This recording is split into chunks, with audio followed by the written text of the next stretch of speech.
CJ 대형통운 2026년도 1분기 실적을 스루포트 회계로 분석하고 연간 매출 및 손익분기점을 예측해 보도록 하겠습니다. 매출은 8% 증가했는데 영업이익은 0.3% 감소했습니다. 물류자산 회전율 6.7회전, PBR은 0.42로 매우 낮은 상태입니다. 손익분기점 도달 시기는 11.1개월로 예측이 됩니다. 구독, 좋아요 부탁드립니다. CJ 대한통운 사업개요입니다.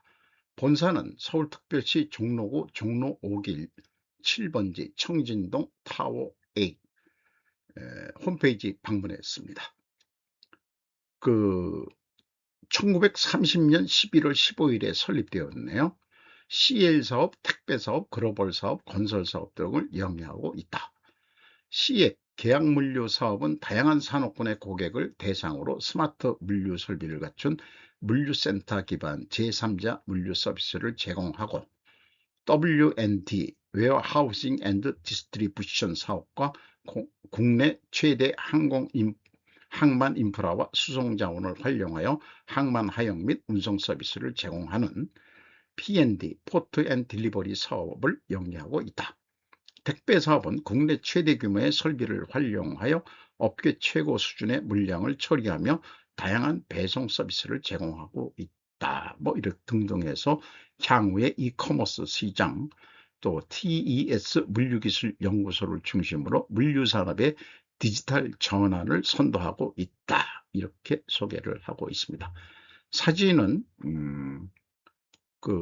택배 트럭, 컨테이너, 이걸 컨테이너 트럭이라고 보통 그러죠.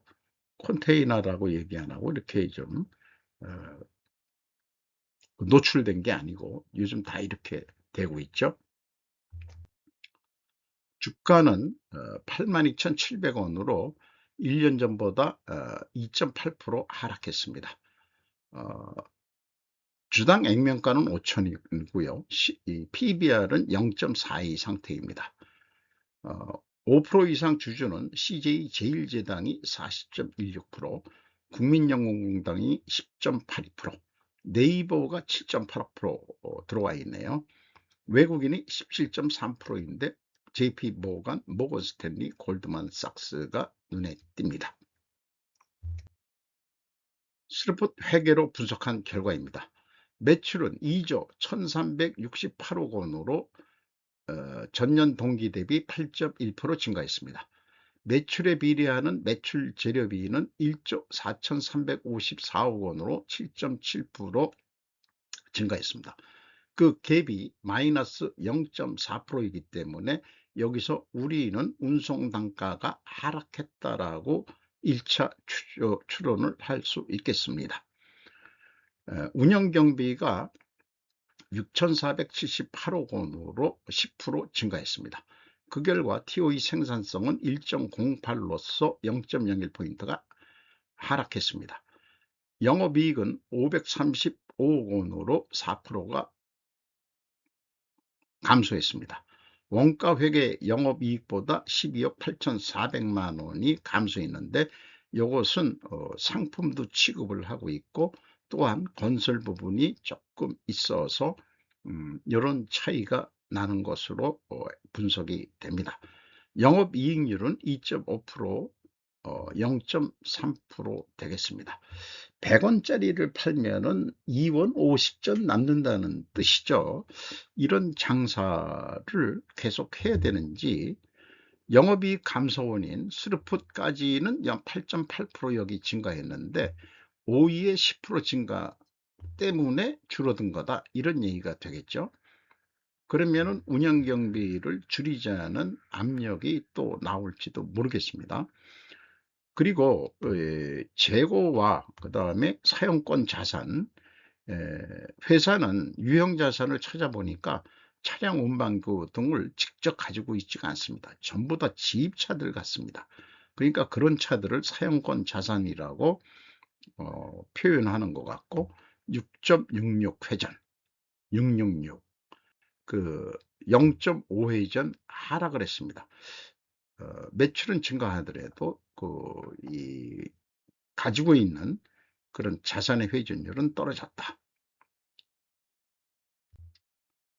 원가 회계상으로 왜 영업이익이 내려갔느냐고 물어본다면 이렇게 표현할 수밖에 없을 겁니다. 1차 원인 매출 증가율보다 매출 원가 증가율이 더 높았기 때문이다. 매출이 8.1% 올랐는데 매출 원가는 8.9%. 2차 원인은 판매 관리비가 1.8% 증가한 것으로 여기 나오죠. 그래서 2차 원가 회계에는 2차 질문으로 나올 수밖에 없습니다. 매출 원가 그러면 왜 증가했느냐? 추가 질문이 나올 수밖에 없는 게 원가 회계이죠. 그것을 그 스루풋으로 분석해서 진행해 보도록 하죠. 우선 재고는 분기에 재고를 비공시하고 있습니다. 사업보고서, 연간 사업보고서는 내고 있는데 상품, 저장품, 원재료 이런 세 가지가 있습니다. 그리고 이 사용권 자산을 이 재고 회전율을 계산하기 위해서 사용권 자산을 추가로 넣습니다. 사용권 자산은 올해 1분기에 237억 원이 증가했습니다. CJ 대한통운 보고서는 재고자산 명시를 비공시하고 있다는 거죠. 그리고 유형자산이 2조 8천억 원대가 있는데 내역을 제가 보니까 물류에 사용되는 물류자산은 없는 것으로 판단이 돼서 사용권 자산만 넣습니다. 계약자산은 매출이 규모가 작아서 미약하기 때문에 그 영향력이 적다고 봐서 불채택했습니다. 사용권 자산하고 리스 부채하고 한번 비교해 본 겁니다. 사용권 자산이 1조 1283억 원인데 리스 부채 계는 1조 2111억 원입니다. 이게 상관관계가 서로 있는데 이게 그 차이가 828억 원인데 저로서는 이 분야가 조금 좀 전에 한번 학습을 하긴 했는데 이 관계가 어떻게 연결이 되는지는 실무를 또 해본 입장도 아니고 해서 저로서는 향후 또 스터디 과제이기도 합니다. 비용의 성격적 분류 내용입니다. 재고자산의 변동이 있습니다. 마이너스 50억 4,900만 원이면은 재고가 증가했다는 뜻이고요. 원재료와 상품, 자재비 등 매입액, 원재료도 매입을 했다 그러면은 A 재고자산의 변동 범위는 전체 재고자산을 의미합니다. 그리고 운송비를 매출에 비례하는 변동비로 인식을 했습니다. 1조 2,848억 원. 그러니까 자기 차량 없이 다 지입식으로 운영하는 거로 알고 판단이 되는 거죠. 6.8%. 그래서 ABC를 더한 MC 또는 TVC 토탈 밸류오블 코스트 변동비 1조 4,342억 원 7.6% 증가했습니다. 운영경비 10% 증가했습니다. 운영경비에서 판매관리비 1,575억 원을 뺀 4,903억 원이 현장 워킹 코스트가 되겠습니다. 워킹 코스트율 0.9% 상승했고 상대적으로 순수 재료 비율, 매출 변동 비율 74.6%로 0.9% 하락했습니다. 여기서도 우리가 운송 단가가 하락했다고 추론할 수 있습니다. 운송비는 직영이 아닌 전부 지입 차량이다. 유형자산에 그에 해당하는 물류자산이 없기 때문에 사용권 자산은 거의 임차 성격일 것입니다. 1단계 재고자산의 변동 일치합니다. 재고가 크게 영향을 미치는 업종은 아니죠. PQ총 제조비용 일치하고요. 현금 흐름표가 또 분기에 공시를 안 했습니다. 그래서 현금 흐름표 전체 재고자산의 증가액이 검증이 되질 않습니다. 분기의 현금 흐름 주석 데이터도 비공시하고 있다. 당최 비교 검증을 못하게 만들고 있다. 사용권 자산도 검증을 해보려 했으나 불가능했습니다. 스루풋 회계하고 영업이익 차이 12억 8,400만 원. 요것은 가공비 배부 재고자산에 있지만은 전체 재고자산이라고 보고 25% 워킹코스트율을 곱하면은 검증이 되겠습니다. 재고자산에는 가공비가 배부되는 재고자산은 없으나 매출원가 비성분 데이터에서 전체 재고자산 기준으로 하기 때문에 현장 운영비용이 배부된 것으로 간주할 수밖에 없겠습니다. 상품의 증감으로도 원가회계 영업이익과도 차이가 납니다. 주요 운영경비입니다. 인건비가 1,464억 원으로 1.8% 증가했습니다. 직원 수는 6,847명으로 159명을 줄였습니다.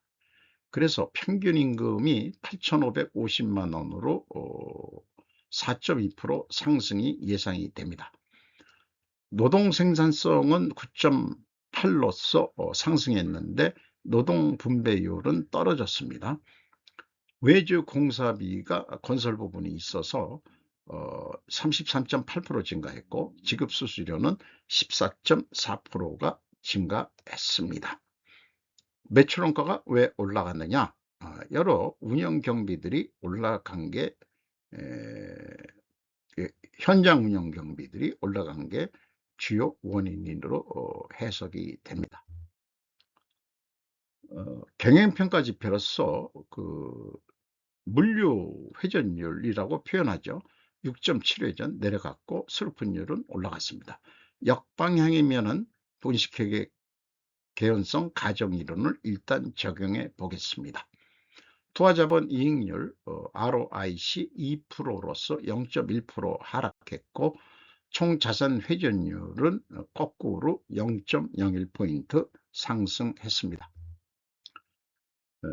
영업 구매 평가 지표로 매출 채권 수금 속도 1.9회전, 매입 채무 지급 속도 2.7회전, 매입 채무 지급 속도가 더 빠른데 이것은 아마도 택배 등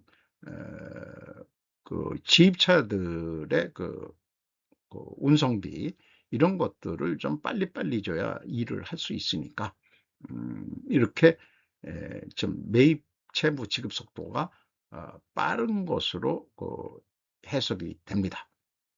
두통 ROI 회전율 1.4%로서 변동이 없습니다. 자, 앞에서 얘기했듯이 분식회계 개연성 가정을 세우는데 이를 반증하려면은 운송 단가가 상승해야 되고 판매 단가도 인상이 돼야 됩니다. 원재료 성격을 뭘로 했을까요? 경유, 운송비니까 경유를 대표 샘플로 했습니다.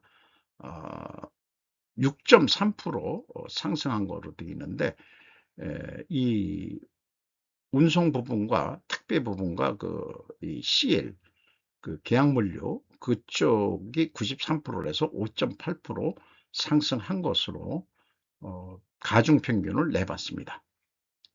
여기를 적용한 거죠. 그런데 자기네들이 서비스 가격은 비공시를 하고 있습니다. 그래서 경유단가 상승이라고 반증 추론을 해봤는데 이것은 입증이 되는데 판매단가가 상승됐을 텐데 판매단가 비공시니까 반증은 불가하겠습니다. 반증을 해드리고 싶어도 굳이 사양을 하네요. 어느 정도 택배 뭔가 평균을 내서 알려줄 수 있는 게 있지 않을까요? 전문가들이라면은 상징적인 평가 지표로서 어떤 판매 가격, 서비스 가격 이런 것들을 좀 중량 단위라든지 키로 글쎄요 뭐 있긴 있을 텐데요. 전체 물량을 총 물량으로 나눈다든지 이런 길이 있을 텐데 불친절을 한 거죠. 불친절한 금자씨가 됐네요.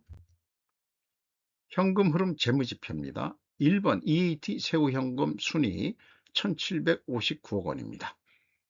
두 번째 EMS 영업활동 현금 흐름은 127억이 현금이 최종 유입이 됐고 최종 FEM 24억 원의 현금이 유출이 됐습니다.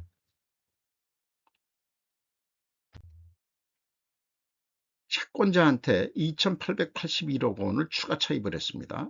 돈이 좀 부족한 모양이죠. 이자 부채 레버리지율은 31.7%로 증가했습니다. 그리고 주주 자유현금으로는 이익배당 성격이겠습니다. 198억 원. 그래서 이 두 가지를 더한 것이 이 회사 자유현금으로 마이너스 2,682억 원이면 프리캐시 플로우가 언프리캐시 플로우라고 부를 수 있지 않을까. 자기 자유의지대로 이 집행을 할 수 없다. 왜냐하면은 돈이 부족해서 차입을 2,880억 원을 해서 그걸 썼으니까. 그 캐펙스 투자는 없었어요. 1분기 실적을 토대로 연말 매출액을 예측해 보도록 하겠습니다. 운영경비 1 더하기 300%, 영업이익 1 더하기 300%, 이 합계액을 슬픈 일로 나누면 8조 5,471억 원을 할 것으로 예상이 됩니다. 매출 재료비 기준으로도 1 더하기 300%에서 매출 재료비율로 나누면 동일한 금액을 예측할 수 있습니다. 여기서 예측의 정확도를 추적하기 위해서 전년도도 제가 똑같은 방법으로 예측을 했다면은 7조 9,100억을 예측을 했을 텐데 실제 결과는 8조 3,580억 원으로서 5.4% 갭이 있습니다. 적게 예측을 했다는 얘기니까 올해 예측할 때는 약간 낮춰서 해야 될 것 같다. 계절적 수요로 하반기 때 좀 수요들이 늘어나는 거 아닌가, 이렇게 생각을 해 봅니다. 손익분기점입니다. 올해는 11.1월에 도달할 것으로 예상이 됩니다. 전년도에는 11월 달에 도착했습니다. 그러니까 대한통운은 11월 달과 12월 2달 동안에 판 것이 이익이 간다. 이 정도면 산업보복을 한다고 보아야 한다. 그러나 지속가능 기업을 향한 BEP를 이분 포인트죠. 앞당길 경영혁실이 필요한 거 아닐까. 너무 늦게 손익분기점이 오는 것으로 보입니다. 그래서 실행계획을 조금 낮춰볼까 하다가 그냥 300% 그냥 했습니다. 그래서 8조 5,471억 원인데 목표는 항상 더 수익을 내자니까 그 물류자산 회전율을 6.66 회전했는데 7회전 럭키7으로 5.1% 좀 더 노력을 어떻게 썼는지 도 해보자. 그러면은 매출이 8조 9,800억으로 늘어난다면 영업이익은 2천억 났었는데 6천억으로 급격히 늘어날 것이다. 왜냐? 손익분기점 지나면은 왕창 늘어날 길을 회전율로 찾을 수 있어야 될 거 아니냐. 무슨 그게 뭔지는 잘 모르겠습니다만은 뭐 수요가 있어야 되겠지만 이 경제 상황에 따라서 자기가 이렇게 높게 하고 싶어도 높게 못하는 이유도 있을 수 있겠죠. 그러나 요거는 희망찬 목표를 그냥 잡아 본다는 데 의미가 있겠습니다. 원가 회계 재고가 또 있기 때문에 재고가 감소했을 때하고 재고가 증가했을 때 감안해서 각각의 매출 원가를 고려를 해 봐야 되고요. 판매 가격은 이걸 가격이라고 비유를 해 보겠습니다. 재고가 감소할 때는 원 단위로 얘기할게요. 857만 원으로 팔아야 되지만은 재고가 증가할 때는 856만 원 약간 낮게 팔아도 목표 이익은 낼 수 있습니다. 그래서 영업사원으로서 어떤 그 CL 물류 계약을 할 때 단가 견적을 하고 비유를 해보죠. 우리가 재료비가 이게 여기서 재료비는 뭐 운송비라고 그냥 보시면 되겠습니다. 580만 원 들어갑니다. 가공비가 197만 원이고요. 그래서 판매관리비 63만 원 들어가고 합계 840만 원이 저희가 원가인데 222만 원만 마진을 주세요. 그래서 862만 원에 계약을 합시다. 그랬더니 수요처에서 우리는 스루풋으로 판단합니다. 854만 5천 원.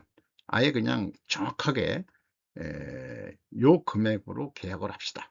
그래서 깎임을 당하면은 어, 예상은 19만 1천 원 영업이익이 나는 것으로 22만 원 예상했는데 그 영업에서는 그래도 쓴 웃음을 지면서도 그래도 뭐 선방했어. 이렇게 얘기했고. 그래서 스루풋 회계처럼 매출을 좀 증가하는 방향으로 한다면은 5.1% 판매관리비도 좀 증가할 거고요. 이것이 영업이익이 여기도 크게 늘어나는 것으로 되게 되겠습니다. 제조업이 아니기 때문에 재고가 큰 영향을 미치지 않기 때문에 그렇습니다. 다시 한번 비교를 해보면은 뭐 톤당 단가 계약이라고 비율을 854만 5천 원에 스루풋은 팔면은 21만 원 남는데 재고 감소 시에는 원가 회계는 19만 원, 그 다음에 재고 증가 시에는 22만 원 더 적게 나옵니다. 그리고 그 매출을 똑같이 했을 때 그 서비스업이기 때문에 영업이익 차이가 조금 있지만은 거의 유사하게 나온다고 본다면은 이 재고 감소했을 때 매출 원가 비율은 90.4%였는데 거의 동일한 수준의 그 영업이익을 낸다면은 매출 원가율을 87%까지 줄여야 된다는 그런 목표가 생기게 됩니다. 그러면은 그래도 스루풋보다는 영업이익이 적은데 이렇게 표현할 수 있겠습니다. 재고 감소 기준으로 추가 매출에 따라 이익을 확보하려면 매출 원가율을 3.4% 내려야만 한다. 먼저 착상하는 재고가 증가하면 매출 원가율은 내려갈 것이다. 그러나 뭐 그 상품이나 뭐 재고를 하는 영향을 받는 매출 부분이 적기 때문에 그것이 여의치 않으면 예의 나오는 것이 직원 해고이다. 그래서 저와 같은 김 부장들이 이 사회로 나오는 거죠. 이것이 원가 회계가 보여주는 잘못된 세계라고 표현을 해볼 수 있겠습니다. 갈등 대립 해결의 서막이라고 그 생산관리 관점에서 작성된 거지만 이게 사회적인 요인으로도 적용해 볼 수 있는 것으로서 해서 여기에 템플릿 자료로 넣습니다. 제약자원에 대해 적극적인 자원 확충 수단을 실행하고 자녀 갈등을 전략과 정보 시스템 역할로 해결한다. 조직의 소통 구조를 비난해서 대안 중심으로 바꾸는 중요한 정성적 변화의 출발점을 해야 된다. 그래서 이게 뭐냐? 제가 그러면 결론 내면은 매출원가 산식이 제약 요소니까 매출원가는 생산과 출하의 연속적인 변동으로 끊임없이 변함으로 일정 조건으로 끊어서 접근해야 한다. 그래서 생산 중단 보유 재고에서 추가 판매 조건과 매출액이 더 이상 안 오른다는 극단의 불변 조건에서 생산 감소 조건을 의사결정에 사용해야 된다고 저는 주장하는 바입니다. 그래서 매출이 8조 5,450억 원으로 더 이상 안 오른다고 할 때는 구매량이라든지 운송량을 줄여야 되는 거죠. 5%를 줄인다 그러면 영업이익이 이럴 경우에는 5,800억으로 증가하는데 그 운송을 더한다. 그러면은 적자가 날 확률이 높아진다. 이렇게 볼 수 있겠습니다. 그리고 덤핑은 절대 하지 마라. 덤핑률만큼 바로 그것이 적자다. 이하 자료들은 템플릿 자료들입니다. 두 갈래 길이 있습니다. 저는 가보지 않았던 길, 오른쪽 길로 택했습니다.